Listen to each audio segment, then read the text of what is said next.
Someone managed to steal cryptocurrency from wallets under the control of the United States government. Not from a DeFi protocol, not from an exchange, from wallets holding assets seized by federal authorities.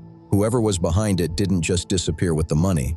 For nearly 2 years, they stayed completely silent. No public boasting, no lavish spending, almost no movement on-chain. It was the kind of operational discipline that makes investigators wonder whether the trail has gone cold for good. Then, everything changed. A single late-night telegram call, a live screen share, millions of dollars displayed in front of an audience, and within days, the anonymous thief who had remained hidden for almost 2 years had a name. This is the story of John Daghita, the alleged thief behind the theft of $45.6 million from U.S. government-controlled cryptocurrency wallets, and how one moment of ego unraveled everything. Welcome to Chain CSI. Before understanding how $45.6 million in cryptocurrency disappeared, we first need to understand what was stolen. These were not the wallets of a crypto investor or hot wallets of an exchange. They were government-controlled wallets holding digital assets seized during a years-long investigation. The cryptocurrency traced back to one of the biggest crypto theft cases in history, the 2016 Bitfinex hack. In August 2016, hackers breached the Bitfinex exchange and stole thousands of Bitcoin. For years, those stolen assets moved through the blockchain, leaving behind a trail that investigators continued to follow. Eventually, U.S. law enforcement agencies seized a significant portion of those stolen funds. Once cryptocurrency becomes part of a criminal investigation, it does not simply disappear into a government account. It has to be secured, tracked, and managed through strict procedures. This is where the U.S. Marshal Service became involved. The U.S. Marshal Service is responsible for managing and disposing of assets seized during federal investigations, including digital assets. As cryptocurrency became a larger part of criminal cases, specialized contractors were brought in to assist with the technical challenges of handling these assets. One of those contractors was Command Services and Support, also known as CMDSS. The company, led by Dean Daghita, was involved in government operations related to seized cryptocurrency assets, and this connection would later become a crucial part of one of the largest alleged cryptocurrency thefts involving U.S. government-controlled funds. But at this point, investigators had a much bigger question. How could anyone access wallets that were supposed to be among the most secure crypto holdings in the world? Not yet known exactly how John Daghita allegedly obtained access to the wallets, or whether anyone else was involved. But what the blockchain showed was clear. Someone had moved millions of dollars, and the first major movement happened on March 1st, 2024. A wallet controlled by the U.S. government suddenly sent out approximately $24.9 million worth of cryptocurrency. The funds were no longer sitting safely under government custody. They were moving, and whoever controlled the receiving wallets had just taken the first step in what would become a $45.6 million crypto theft. On March 1st, 2024, the first transfer happened. A wallet holding cryptocurrency seized by the United States government sent out $24.9 million worth of assets. There was no public announcement, no obvious sign of who was behind the transaction.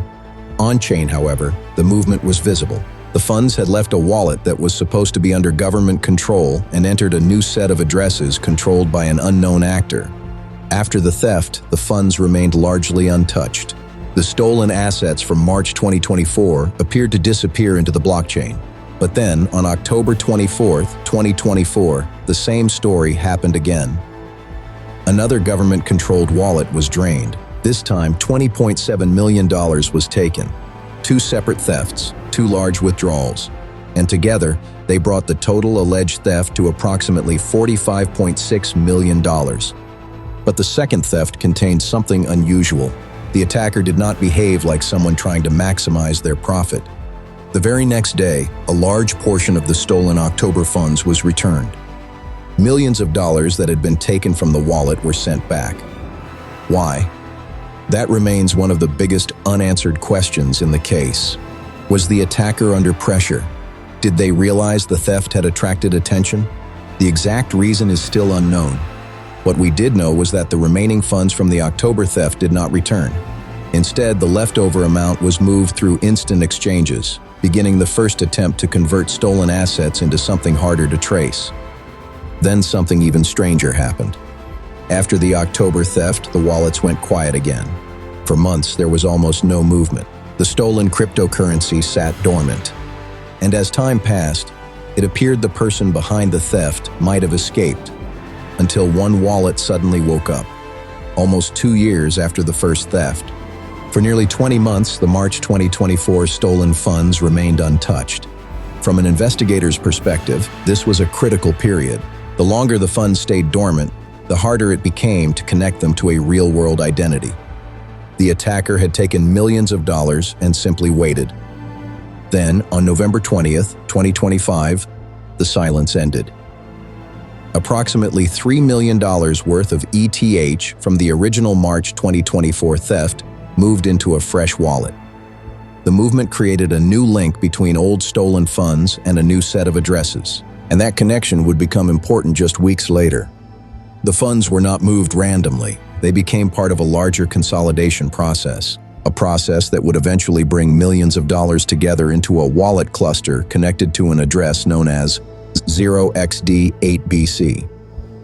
According to on-chain analysis, this address had received more than $63 million in inflows, including funds linked to suspected victims and government seizure addresses. But the biggest mistake was not the movement itself. Moving cryptocurrency is not what exposed John Daghita. The blockchain had recorded the transactions, but the person behind the wallets was still hiding. Until January 2026, everything changed. Instead of continuing to hide, the person using the alias Lick decided to show off.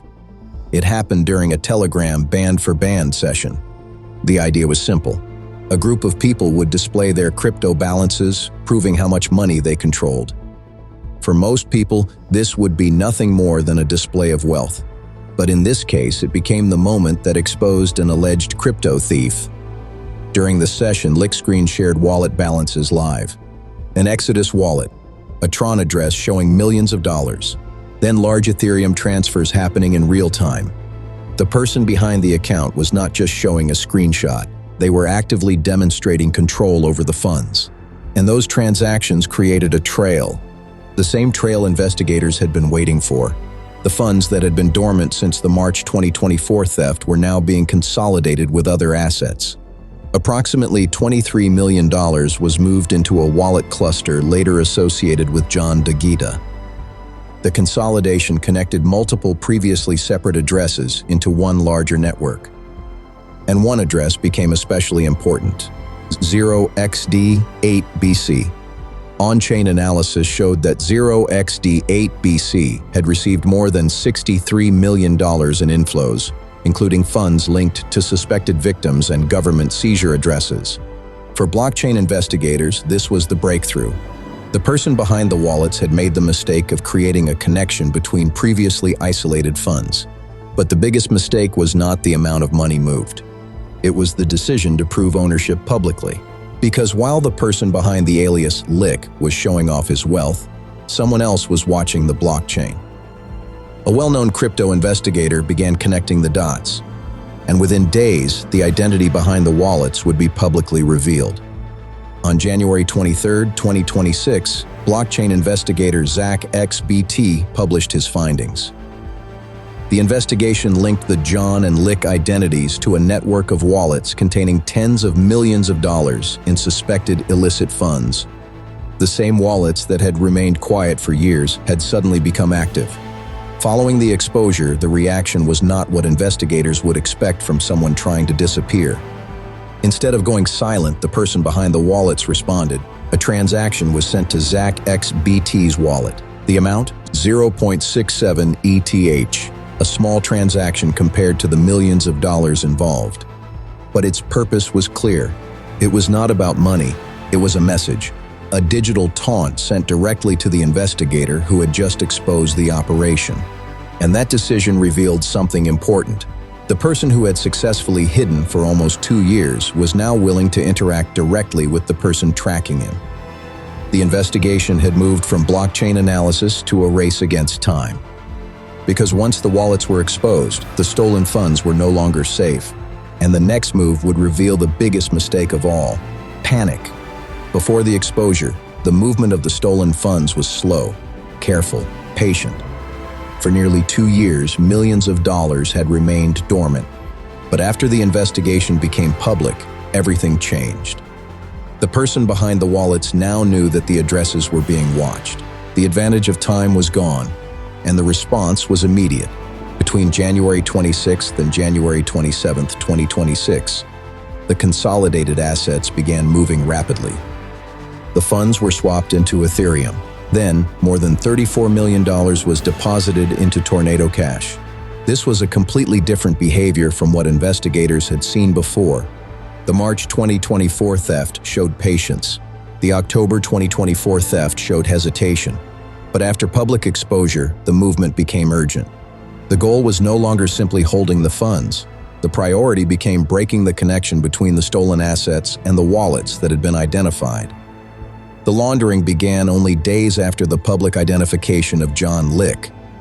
The person behind the wallets had spent almost 2 years avoiding attention. Then, after being identified, millions of dollars moved within days. The operation had changed from hiding to damage control. But by this point, law enforcement was already closing in. The blockchain trail had revealed the movement of the funds. But investigators still needed to connect those wallets to a real person. That person was John Daghita. John Daghita, also known online as John or Lick, was a 25-year-old U.S. national and the son of Dean Daghita, the president and CEO of CMDSS. The investigation centered around his alleged connection to wallets holding stolen cryptocurrency controlled by the U.S. government. On March 5, 2026, John Daghita was arrested on St. Martin in a joint operation involving the FBI and French authorities. According to reports, authorities recovered items including cash, hardware wallets, and security keys. The arrest marked the end of a nearly 2-year investigation.